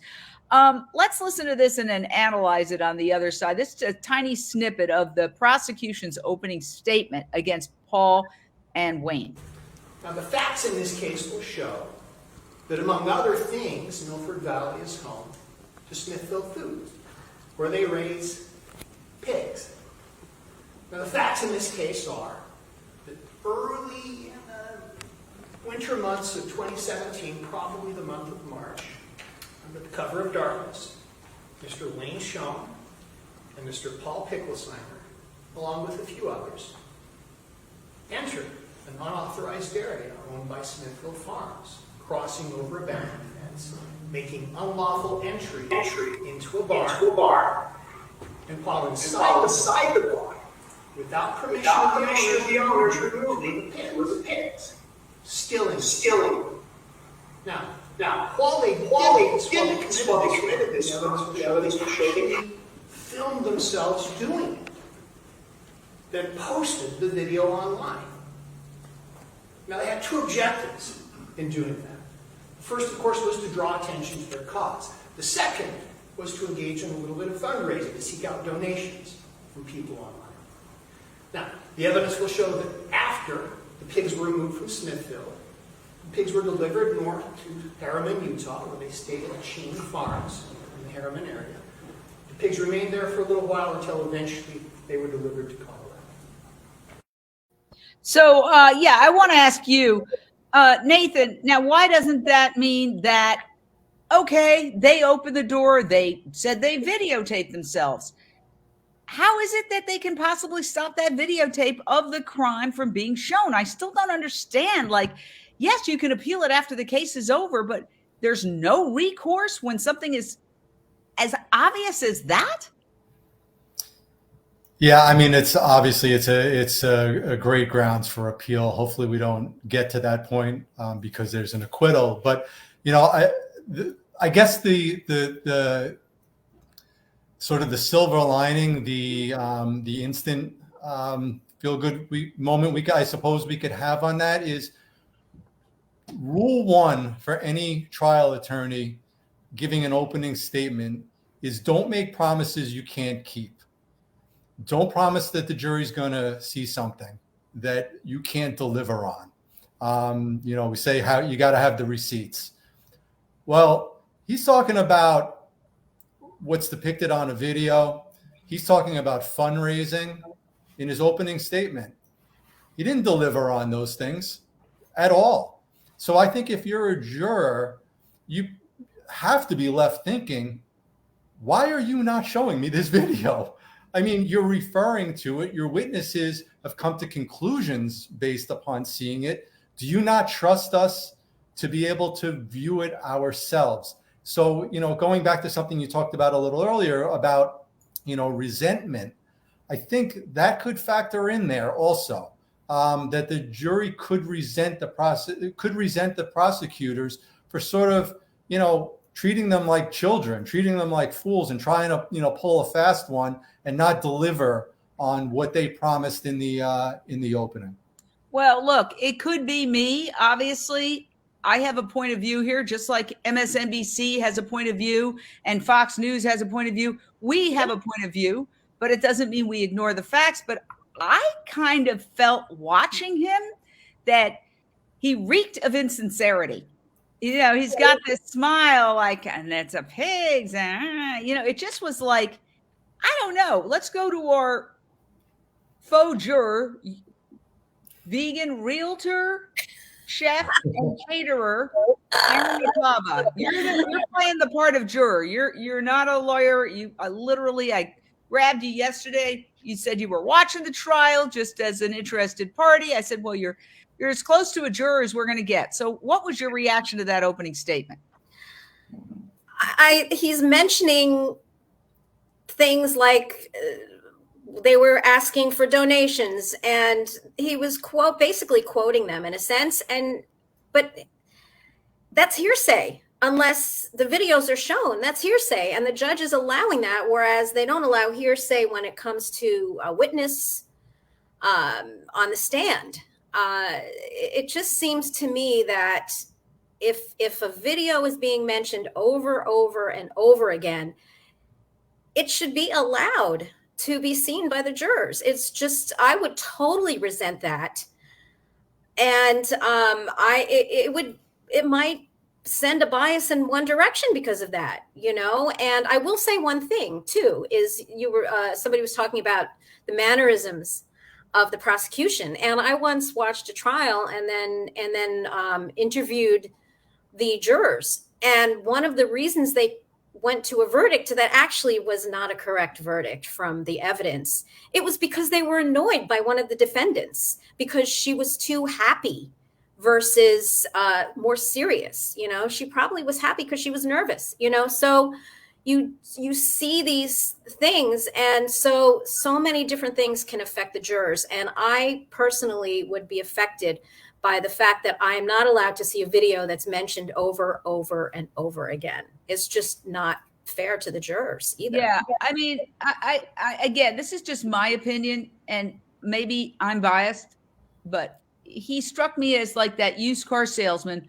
who wants to sell you that beat up car that if once you push it off a lot, it doesn't work. Having experienced that myself personally, I got that vibe. Simone Reyes, what do you think? Well, obviously I am biased, right? But just everything about the prosecutor's demeanor, where he uses the word pigs, smiling at the jury, like, oh, it's so hilarious, like they care about pigs, and his depiction of an industrial, factory farm sort of situation, where we know that in these institutions they're meant to maximize production, while minimizing costs. That means that there's total disregard for any living beings in there, including the workers, by the way, typically with most of these factory farms, right? We've learned that also. So the way that he uses the word farm, like, oh, it's this little ma and pa, and everybody is happy, and the animals on the farm are just having fun, and they snuck into this little farm is what he's making it seem like, which is so far from the truth. And that's what the videos would show. And that's why it's so important that the fight, continues to get every single image. If they're not going to allow videos, every single image to fight for them, because what people want to believe is that their food was respected and loved, and there was some sacrifice, right? Which is not the situation at all. And so everything about him just drives me crazy. I can't stand it. Yeah, I mean, I had that visceral reaction too. And, sometimes I don't have a negative visceral reaction to an attorney who's representing a side that I might think is the wrong side. But I figure the guy's doing a job, or the gal's doing a job. I have nothing personal, but there was just something about him that just made my skin crawl. Now, let me ask you this, Nathan. You have to go in a minute. The big picture here. It was described as a simple breaking and entry and theft. Obviously, 8 FBI agents, a massive prosecution on a case where each animal is worth at best $40-some. Okay. The jury, knowing also that even if they keep the protesters away from the courthouse, they've got to get a vibe that this is not just a regular trial. It would normally, okay, here's another question I have that just popped into my head. Like, if something happens where, let's say somebody stole my bike, which maybe that happened, they would say, well, you've got to go to a certain court for not important cases. Like, that's a small claim court. Why isn't this, if indeed these animals, which we consider priceless, are only worth $44 or $45 market value, why wouldn't this have ended up in small claims court? Yeah, I mean, it's he's charged with a crime. They are charged with a crime. So I suppose it can't be brought in a civil courtroom. But, to your point, I think it's apparent to anybody watching that this is, what I would consider a political prosecution. That you have, jurors. You have jurors who have jobs and lives, who are being asked to take time out of their lives, and you're talking about sending people to prison for 10 and 11 years for something that, in their estimation, is not worth the price of that probably spectacular bike that you had stolen from you. So there's just such an injustice to that, and it makes you wonder, what are we, if you're a juror, what are we doing here? Why are all these resources being spent here? But the bigger picture is, if they're going to do this, if they're going to, waste our time, why are they hiding most of it from us?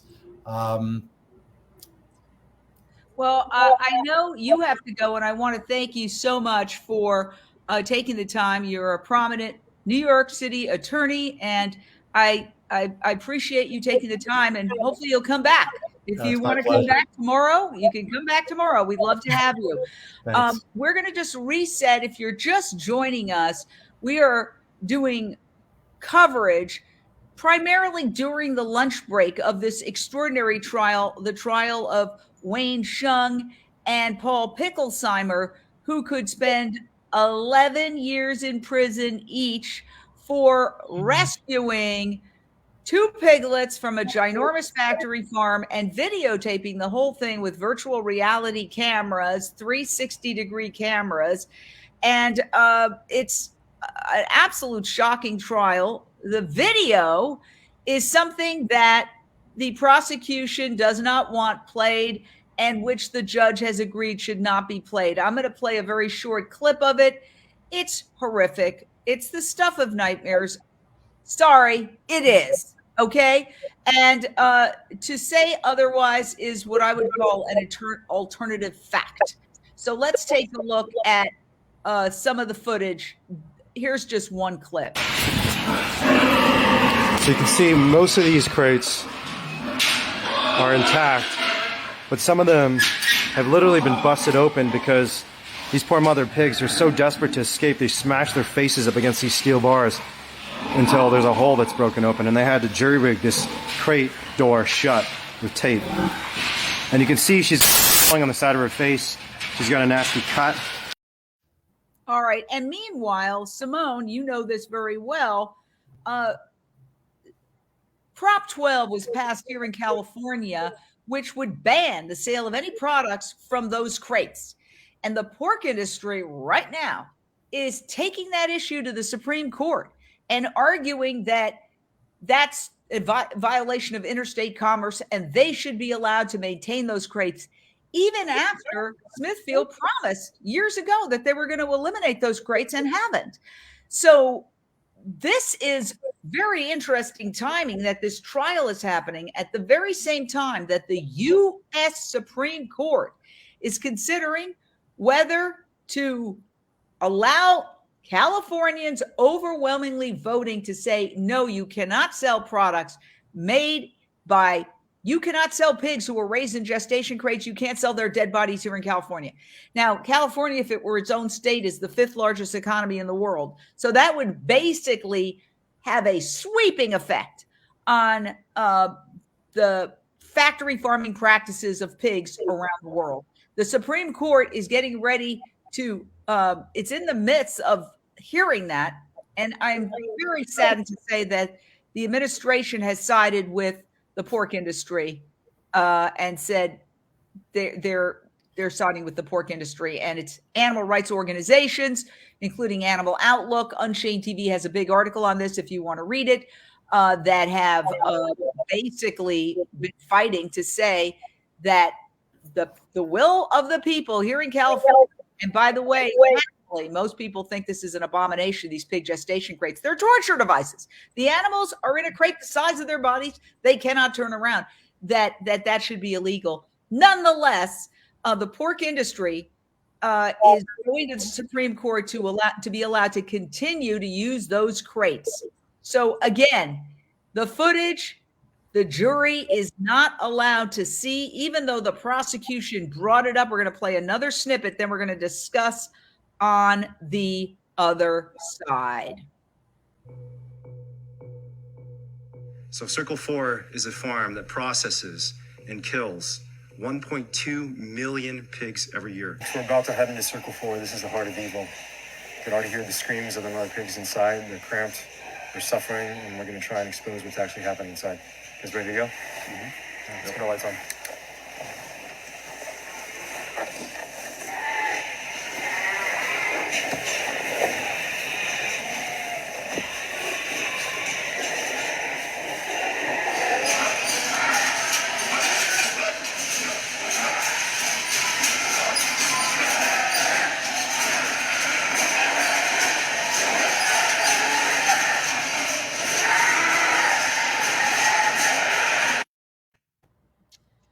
Wow. And you made the point earlier, Simone, that to hear it is, I should say, the video the jurors are not allowed to see or hear.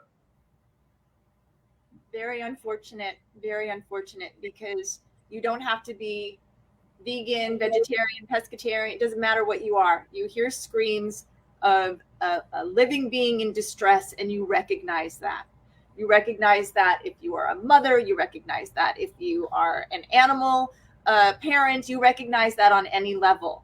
Walking in there, the heart of evil is how it was described by Wayne. That is a very good description of that. I can tell you, over the pandemic, I've gotten to know pigs on a very, very strong way, in a very intimate way, because I started rescuing them.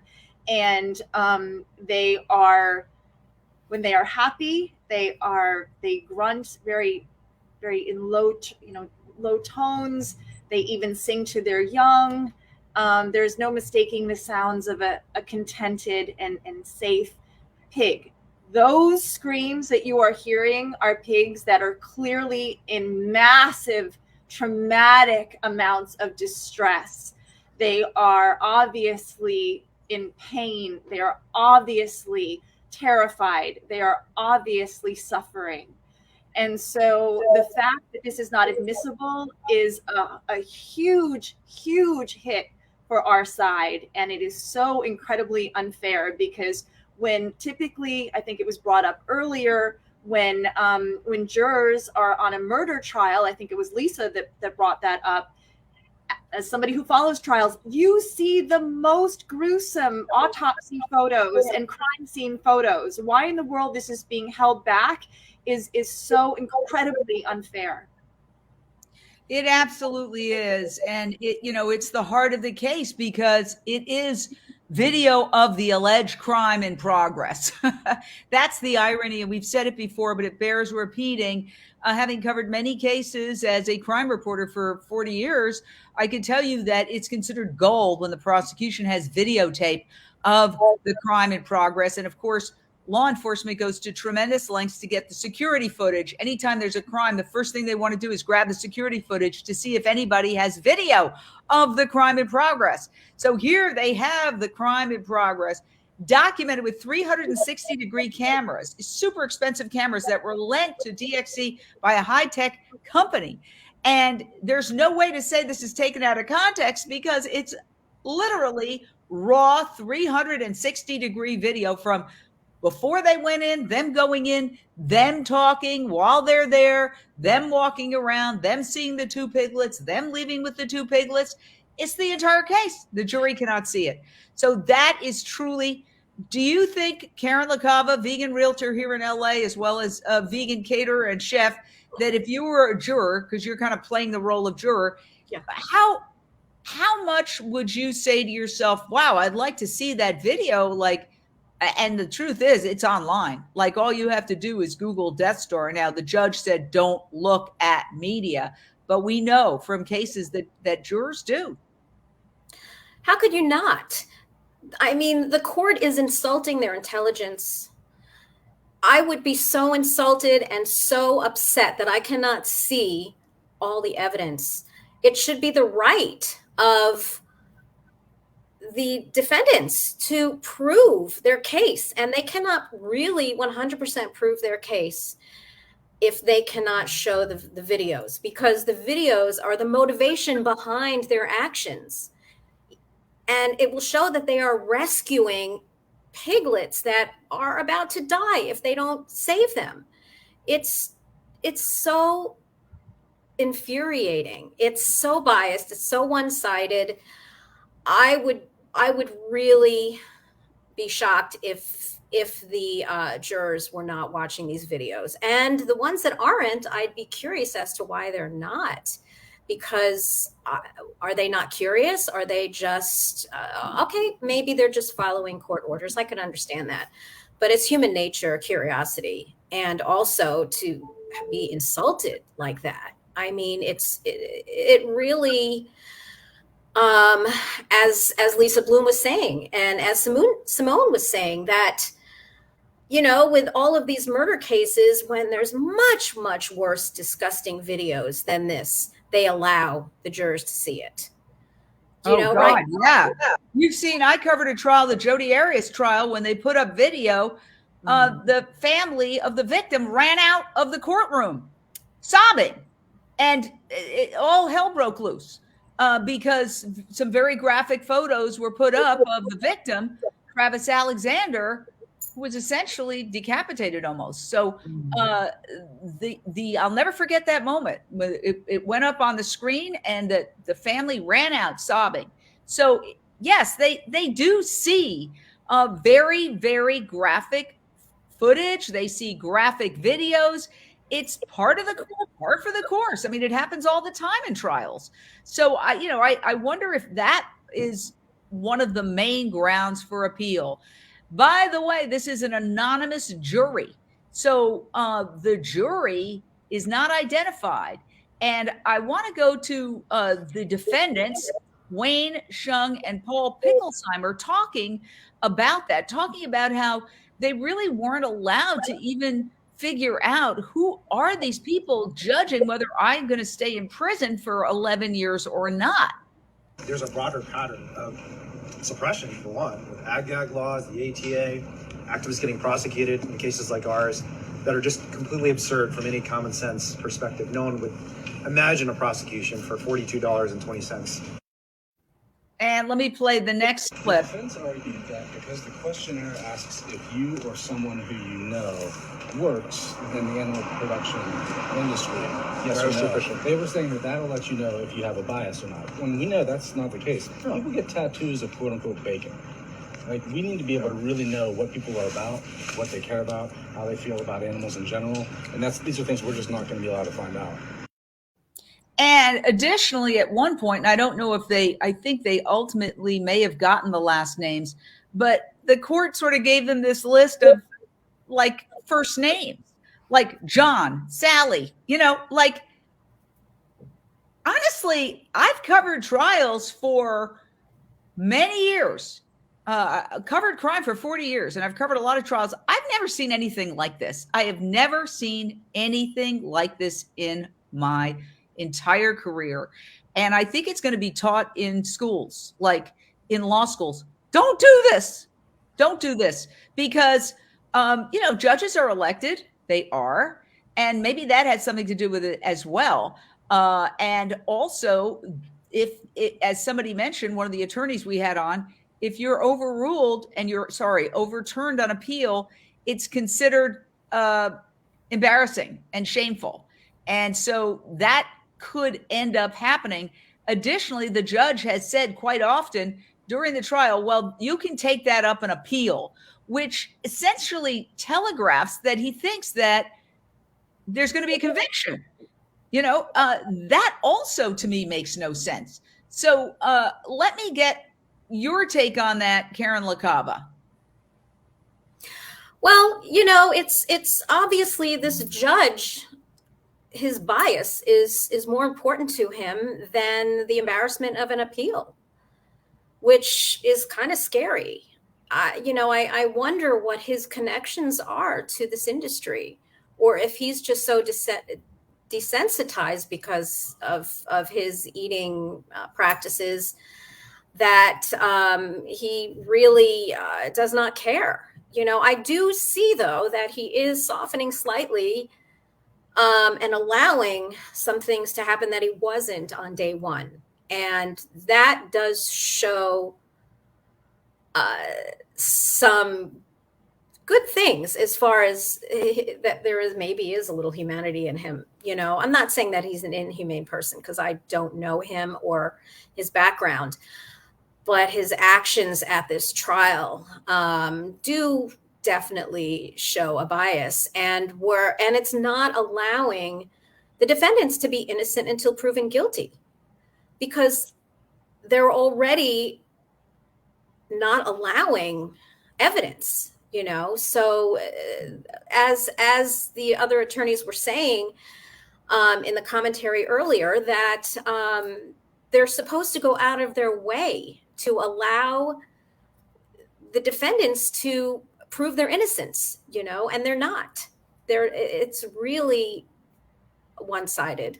I have to say, admission, when I first heard that Wayne was going to represent himself, I thought, oh, that's not a good idea. In fact, there's an old saying in the legal world, anyone who represents themselves has a fool for a client. Yeah. However, I want to be the first to say that I feel like I was wrong.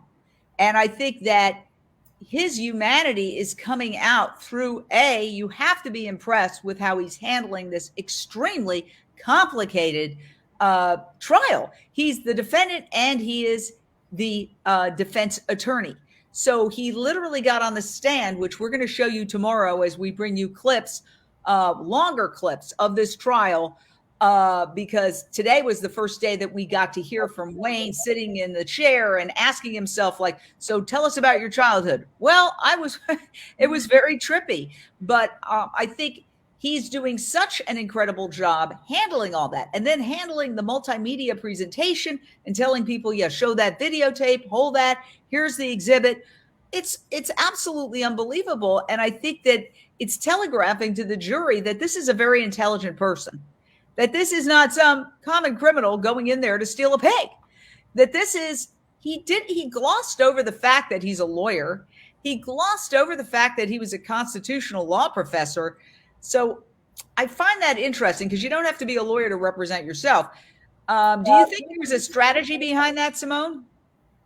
Well, I think first of all that he did a lot, which was a great strategy of just, you know, presenting himself as a fellow human being who had a history that involved things that, you know, that made him more compassionate, you know, things that so many of us can relate to, you know, whether it was, you know, how his family got to this country, or, you know, having to, or feeling bullied, or any of these things. You know, I think that was to align himself so that, you know, sometimes people look at vegans and they think, oh, you know, I can't relate to anything that they're saying. They're so weird, you know, they're so different than us. They're so extreme, right? That's what the media has often portrayed us to be. And I think he was just humanizing himself even more so that the jury could see him as a fellow citizen of the world.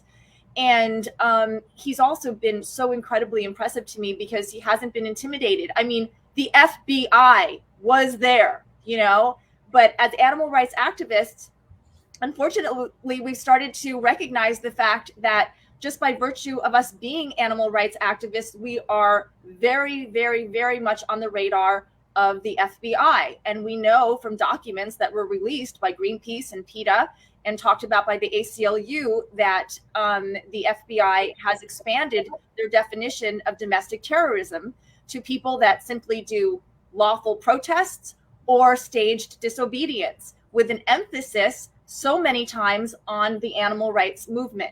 So, you know, it's intimidating to have the FBI speaking, but he did it so beautifully because when the FBI was up there, they actually, I think, he came across on our side, because he was like, the question was, how many times have you really been brought into a case, you know, which is a burglary case, you know, in essence, and the items that were burglarized, you know, in this case were sentient beings, but they were under $100, you know, and the FBI guy is kind of like, you know, I maybe less than 5 times. And the answer was probably, this is the only time, right? So his strategy is beautiful, and he's so impressive, and he's, you know, it's a very emotional thing to talk about animals and suffering, and he has kept his cool.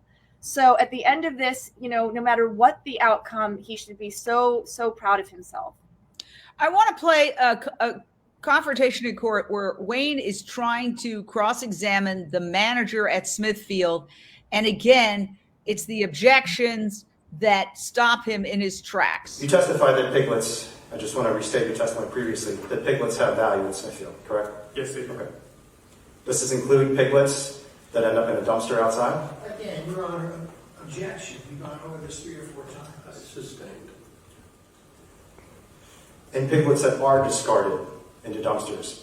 Presumably these piglets are not sold for meat, correct? I think this is the 5th time I've asked and object to the same question. Your Honor, I'm just trying to establish. It's sustained. Okay. I don't want you mentioning that again.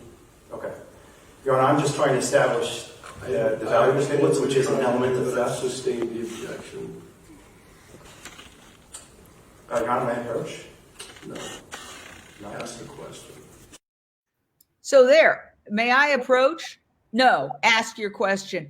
I personally, again, have never heard, I think it's happened. In fact, Lisa Bloom said it has happened, but I personally have never heard when an attorney for either side says, Your Honor, may I approach?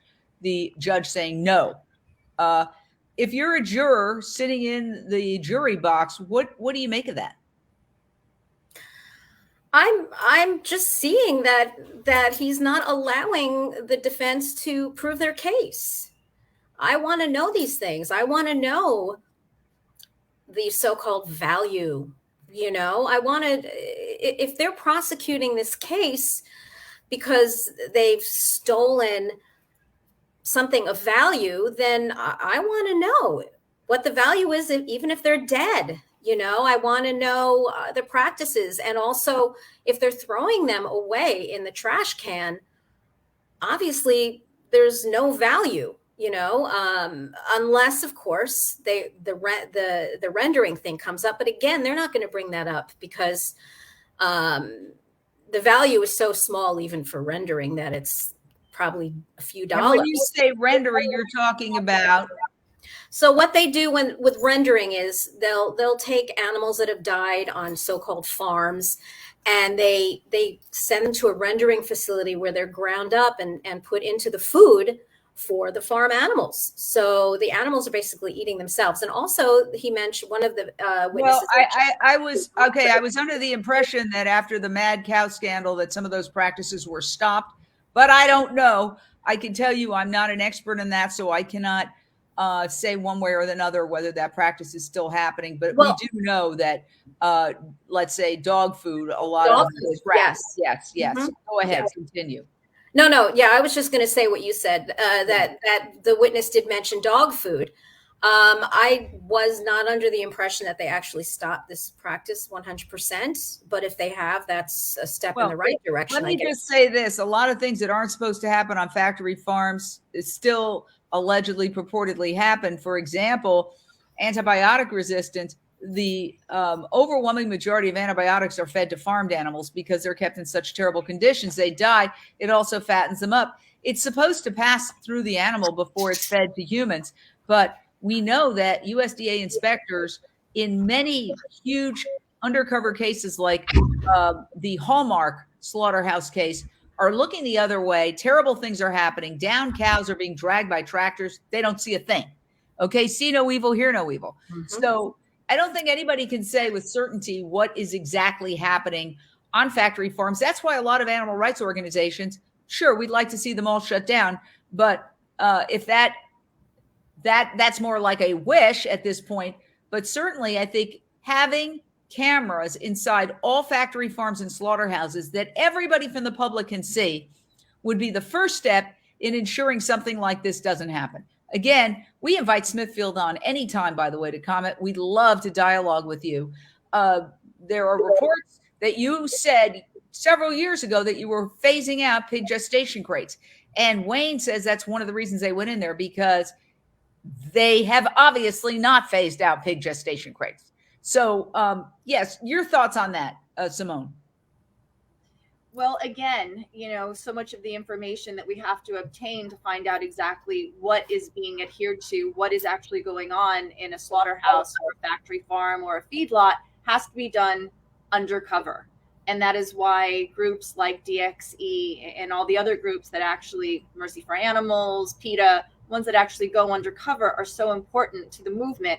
And honestly, to the state of the planet and to humans just in general, because people have a right to know what goes on in these facilities that they are, in essence, paying to do these things, right? You know, when somebody buys a hamburger, as against it as we might be, shouldn't they have a right to see how that hamburger was killed, how that cow was treated, what the conditions of that cow look like, or this pig or the chicken or whatever it is.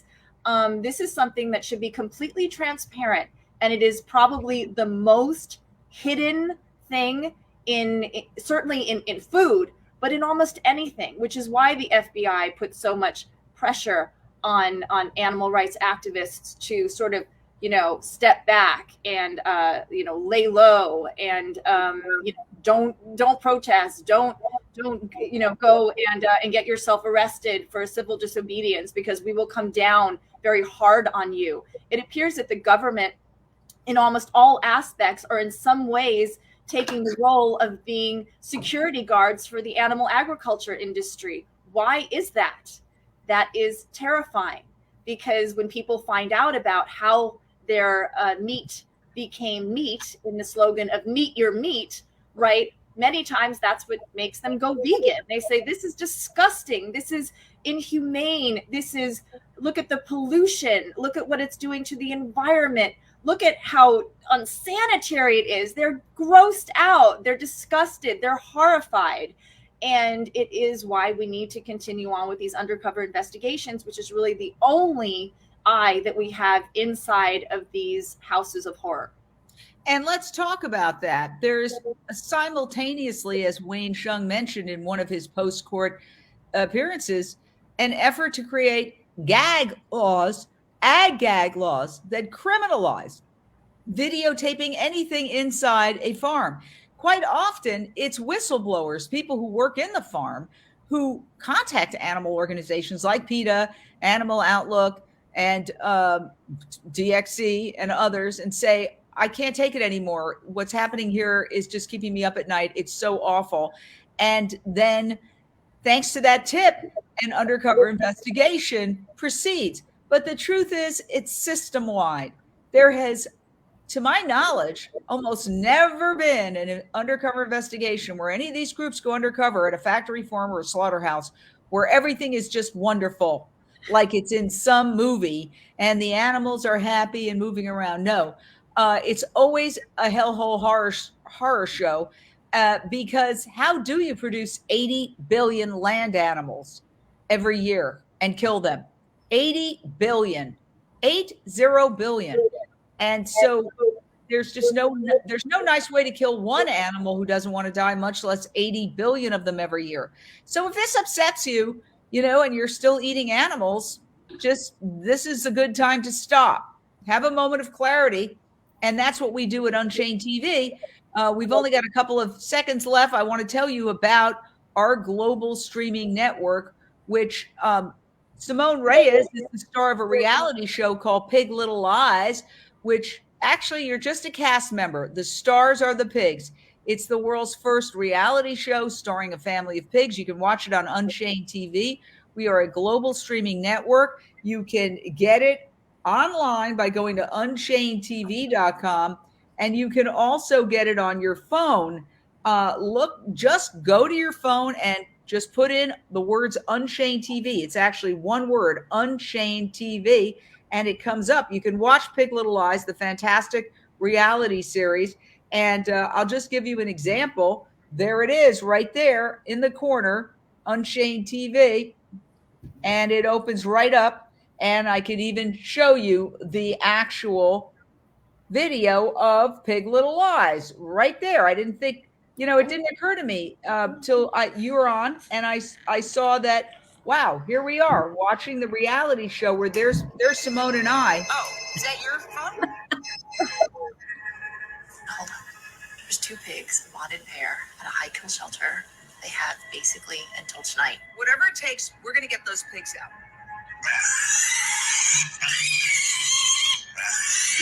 I don't have any place to put pigs. I have pigs all over town. There's nobody else who can step up for this?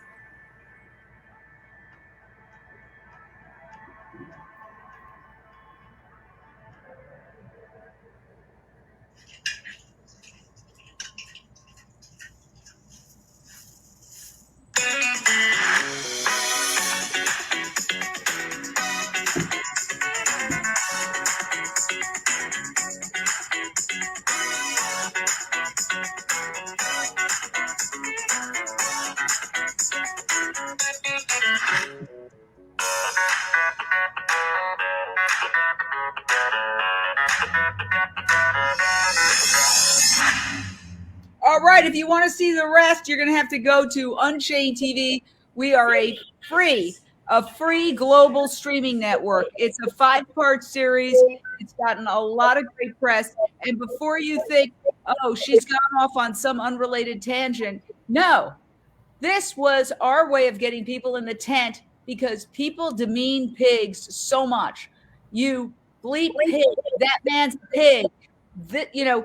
That we've demonized pigs in our society. And that's why the prosecutor said, and they raise pigs, right? Like, it's not important. These are just pigs. Why should you care? So we can't just lecture people. We have to get them in the tent. Wayne's brilliant strategy. He's getting people in the tent by literally risking 11 years in prison. Simone and I, and you've been involved in it too as well, catering our launch party. We do it a little differently. We did a reality series called Pig Little Lies, which you can watch on Unchained TV for free. And it really just shows that pigs are highly emotional. I learned, even shooting it, how emotional these pigs are. Mama Beatrice, her intense emotions when she had to be taken to the vet or taken somewhere and leave her babies behind. It was like you could see, and her understanding of Cindy talking to her and saying, no, don't worry, Beatrice. We're going to bring you home. We're going to bring you home. And even though she didn't speak English, she understood the tone. Can you talk a little bit about that? Because that's really at the heart of this. These are not just objects. These are thinking, feeling, highly intelligent animals, the 5th most intelligent species on the planet. Simone. Studies that were not conducted by animal rights activists or bleeding heart animal lovers. Scientists who were curious did studies that you can look up, documented studies that show that pigs are smarter than your beloved dog that many people would take a bullet for. Many people would sell their house to pay a veterinarian bill to save their life of their dog. Pigs are smarter. Pigs are also smarter than toddlers. If you can actually think about what that means for a pig who has given birth in a slaughterhouse, in a feedlot that has only known pain and suffering, if you can imagine what those emotions do to this pig and how they are so deserving, as are all animals that have a central nervous system, to be free of that kind of torture. Nobody would ever be eating a hot dog or a hamburger or a chicken nugget again.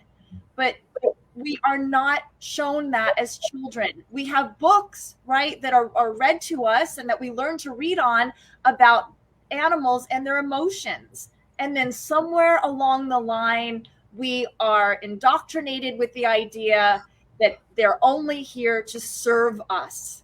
And once you actually go through the back door of what this world really means to animals by seeing these undercover investigations, you can never unsee what you see.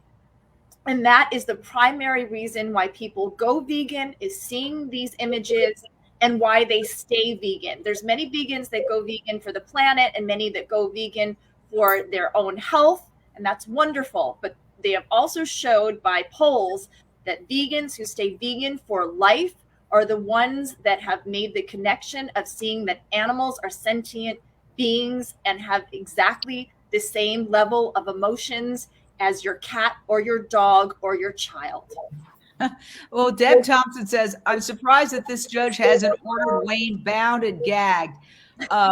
Interesting observation. On that note, we're going to leave it, but I want to let you know, everybody watching, we start at 11 a.m. Pacific, which is noon Mountain Time. The trial is happening in Utah. That's Mountain Time. So it's around the time that the court takes a break, and it's 2 p.m. Eastern. And you just go here to this Facebook page that you're watching it from, or you can go to UnchainedTV.com. We are playing it on our homepage. And then you can also go into our app, which As you just found out, you can get right on your phone for free. It takes 10 seconds to download the words Unchained TV in your app store and hit it. And you have hundreds of videos. We're also going to be starting. This is our first foray into live coverage, but my goal is to become the vegan CNN, to have shows, news shows that cover what's not being covered. And so you can tune in the morning and you can hear a news show that's going to talk about climate change and animal agriculture's impact on climate change and animals agriculture's impact on poor diet in America and diminishing longevity. And we're going to have prominent attorneys. We're going to have celebrities. We're going to have a lot of people with their own shows. So download it now. If you have videos, if anybody from the vegan animal rights community is watching that has videos that they'd like to see streamed, yes, we're doing a lot of original content, but we're also aggregating the best cooking shows, the best documentaries, talk shows, videos of festivals, events, lectures. So contact us, info@UnchainedTV.com, info@UnchainedTV.com. For example, we're going to the Animal Rights Conference at DC coming up on the 20th through 23rd. I am planning, I always say planning because, you know, the internet, I'm not in control of the internet, planning to go live and interviewing live some of the big change makers and leaders in our movement from my booth that Unchained TV has at that Animal Rights Conference. So please come back tomorrow, 11 a.m. Pacific, noon Mountain, 2 p.m. Eastern. We're going to have a fabulous panel, and we're going to play all the clips that we can get in of Wayne defending himself, testifying, asking and answering his own questions. See you next time. Thank you, incredible panel, for being here. Woo! Love you guys.